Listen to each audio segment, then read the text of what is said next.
Bienvenidos a la conferencia sobre sociolingüística, patrocinada por el canal NTN 24. El objetivo de la presente conferencia es dar a entender a ustedes, la audiencia, la importancia de la sociolingüística, siendo así que aunque este ha sido un ámbito que en el panorama colombiano no ha sido abordado a profundidad y que por ende ha sido demeritado y aislado de la sociedad, es trascendental tanto en poblaciones académicas como en poblaciones civiles, ya que este es proceso vital en la construcción de comprensión del lenguaje, de cómo este se ha desusado, del uso que se le da y de, por ejemplo, el por qué surgen distintas palabras o distintos dichos de carácter coloquial y que aunque están mal dichos, se hacen uso alrededor de todo el territorio nacional y a veces de todo el territorio continental. Para ello, se delimitará la conferencia en tres momentos esenciales. En primera instancia, encontramos que daremos un significado breve y conciso sobre la sociolingüística, relacionándolo con el diario vivir. En segunda instancia, escucharemos el relato de Juan Camilo Roa, un estudiante de 10º grado del Colegio Gimnasio Nacional que nos contará su experiencia con la sociolingüística y con cómo fue el desarrollar un estudio sociolingüístico. En tercera instancia, realizaremos conclusiones frente a la temática abordada. Empezando la conferencia, me remonto a preguntarles, ¿alguna vez se han encontrado en una situación donde dialogando con sus amigos o con sus compañeros, estos hacen uso de una palabra de una forma distinta o mencionan un dicho del que nunca habían escuchado hablar? Este tipo de situaciones son analizadas por la sociolingüística. Son situaciones que se dan en el diario vivir, son situaciones que pasan en todo momento a todas las personas. Y esa pertinencia, esa diariedad, esa importancia es la que se plasma en la sociolingüística, ya que es de toda la gente y cómo ésta se relacionará con el lenguaje. Entrando a la teoría, podemos ver que la sociolingüística se entendía como una ciencia que estudia la relación entre fenómenos sociolingüísticos y, es decir, fenómenos lingüísticos y fenómenos socioculturales. Específicamente, cómo estos fenómenos socioculturales, que pueden ser definidos como sexo, edad o nivel educativo, van a incidir en que en el acto de habla se den diferentes variaciones lingüísticas, que pueden ser de semántica, morfológica o sintácticamente. Ahora bien, el objeto de estudio de la sociolingüística va a ser una comunidad lingüística, que como lo dice su nombre, va a tener en común un idioma, que en nuestro caso sería el español, pero que va a variar en cuanto a cómo se ve modificado este.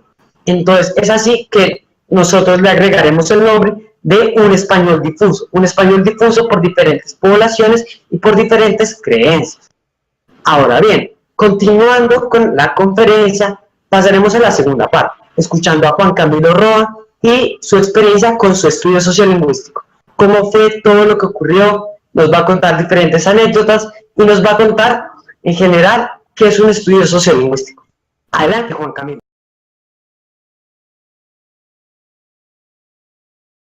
Quería realizarte algunas preguntas que surgieron alrededor del público sobre tu estudio y sobre tu posición frente a la sociolingüística. En primera instancia, ¿qué es la sociolingüística para ti? Bueno, la sociolingüística para mí ha cambiado desde que la conocí, pero una definición exacta sería cómo la sociedad afecta al lenguaje.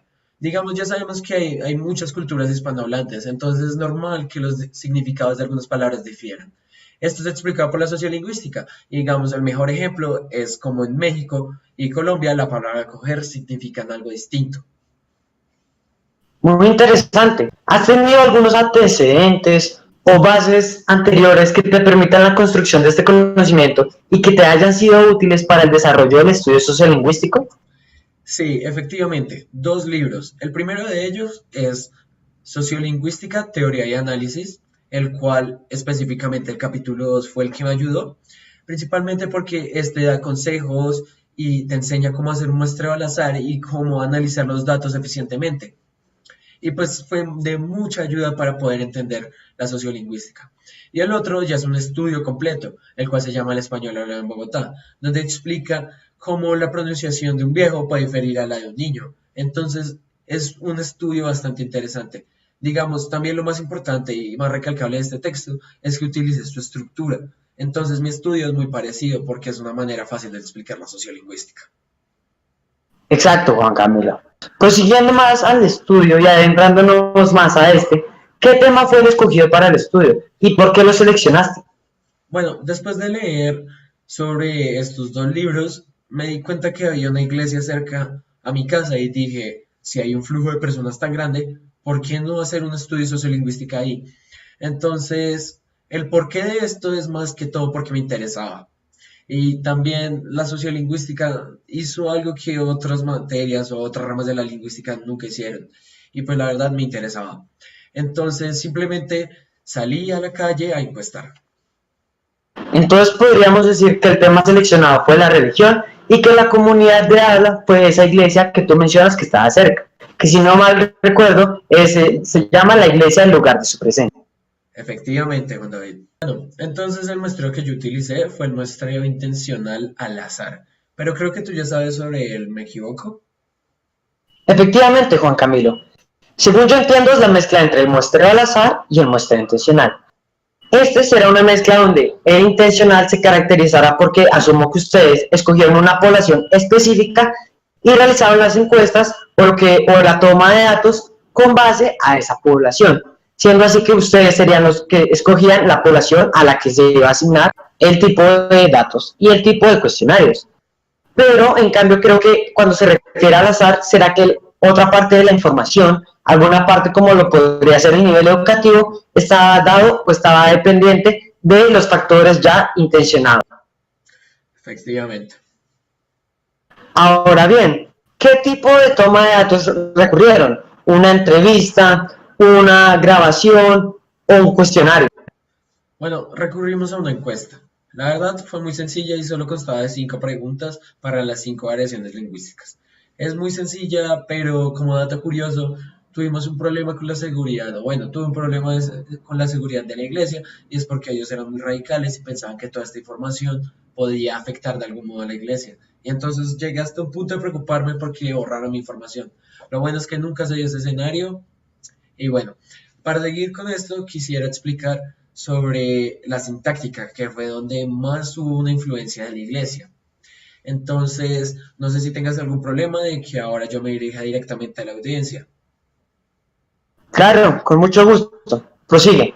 Bueno, entonces ahora hablaremos sobre la tabla de la sintáctica, donde estas variaciones estuvieron escritas en una tabla específica y ahí es donde podemos compararlas. Y especialmente elegí la sintáctica porque la pregunta era muy interesante. ¿Se escribe Dios Todopoderoso o Todopoderoso Dios? Prosigamos.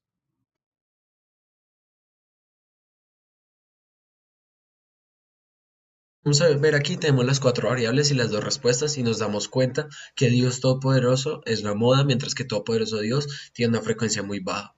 Entonces ya con esto podríamos sacar conclusiones. Primero que todo, ya sabemos que la influencia de la religión en Colombia siempre ha sido muy importante, por lo que es normal que los ancianos y los de mediana edad tengan arraigado estos cultos religiosos y esta frase religiosa, debido a que se ha adoctrinado durante muchos años.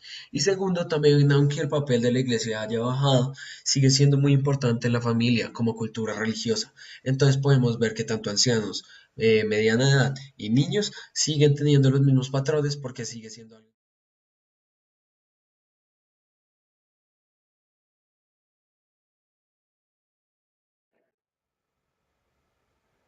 Es así que continuamos con la tercera y última parte de la conferencia, las conclusiones. Efectivamente. Y Juan David, ¿ya tienes una conclusión propia? Yo creería que sí, Juan Camilo. La mía va enfocada hacia la importancia de la sociolingüística, que radica en la posibilidad de explicar fenómenos lingüísticos. Estos fenómenos lingüísticos, como ya habíamos dicho anteriormente, son parte del diario vivir de la población, y este diario vivir es de gran cantidad de importancia. Es por eso que mediante la inclusión de todos los grupos sociales, sin excepción de ninguno, se enriquece de mucha variedad de información y de mucha variedad de características, que le permite llegar así a comparaciones y a deducciones frente a eso. Ahora bien, otra de las funciones que podemos analizar es que nos permite la comprensión del lenguaje. Y teniendo en cuenta que el lenguaje se relaciona muy cercanamente con el ser, podemos ver que al analizar el lenguaje de una persona, podremos delimitar ciertos rasgos y características del mismo. Es una conclusión bastante interesante. Ahora quisiera dar mi propia conclusión. No es tan atractiva ni tan bien hecha como la tuya, pero aún así siento que es mucho más fácil de entender. Entonces, la sociolingüística la podemos entender como una herramienta que ayuda a la población, o bueno, ayuda en este momento a los académicos a comprender ciertos rasgos lingüísticos y cómo la sociedad hace que lenguaje cambie según el contexto. Esto lo podríamos ver, por ejemplo, en una de mis preguntas sobre la iglesia, en la que dice, ¿tú cómo te refieres a quién habla? Pues en el contexto de la iglesia. Entonces ahí lo que decimos es que simplemente si tú dijeras, no, pues el que habla, tú estarías haciendo un acto grosero, mientras que si tú te refieres a el pastor, está siendo educado. O digamos, también la sociolingüística es muy útil para acciones como, porque nosotros no podemos diferenciar entre la y la ella. Es un dilema que siempre hemos tenido y a veces se nos dificulta. Y esto es debido a una enfermedad, por decirlo así, un problema que tenemos que se llama el yeísmo. Es sufrido por toda Sudamérica. Y lo que pasa es que no tenemos ni la menor idea de cómo diferenciarlas porque suenan igual. Entonces, en resumen, la sociolingüística es una herramienta del ser humano para poder evaluar su lenguaje. Y bueno, Y que ayuda a que lo que el ser humano hasta ahorita no había sido consciente de, ahora ya comprenda y pueda asignarle el nombre, es decir, que existiría. vale, me parece perfecto. Y bueno, llegaríamos al final de nuestra conferencia. Ha sido todo un placer estar aquí y vuelvo a repetir, muchas gracias y cuando necesites estaré aquí. Muchas gracias, Juan Camilo. Hasta Hasta luego. luego.